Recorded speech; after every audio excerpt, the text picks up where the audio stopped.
See, it's the African self, which is the innermost part of our being, that center, that we have to learn to trust.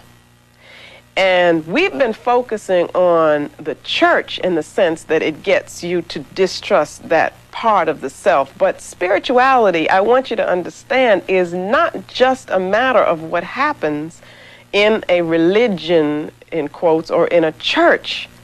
Spirituality also has to do with the phenomenon of education, for instance.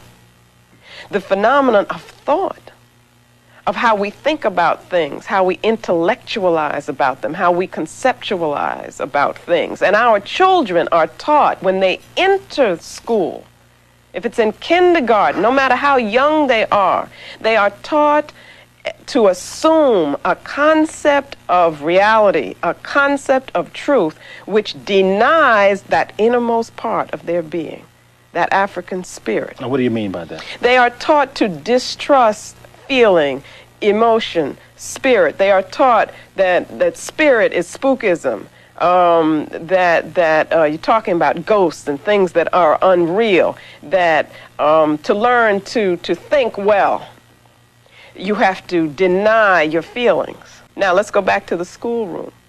You come into this classroom, first thing the teacher does is to change the way you talk. Where did you learn to speak? You learned from your community. You learned from your family. Remember, I said that our spirituality is in everything that we do. Our spirituality is in the way that we speak. That's why we can be so creative with speech. So the little African child comes into the school and the teacher says, don't talk that way, because that's not correct, that's not proper.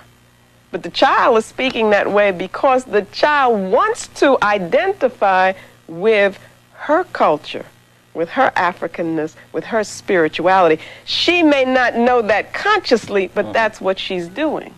The teacher, on the other hand, wants her not to identify with that. So the teacher says, or, implicitly, what the teacher is saying, you want to be smart? You want to do well? You want to gain access to truth? Get rid of that part of you. Start being more like me if the teacher is indeed European, or if it's an African person who has bought that picture of being European and being smarter, being Europeanized in that sense. So what I'm saying is that the whole concept of truth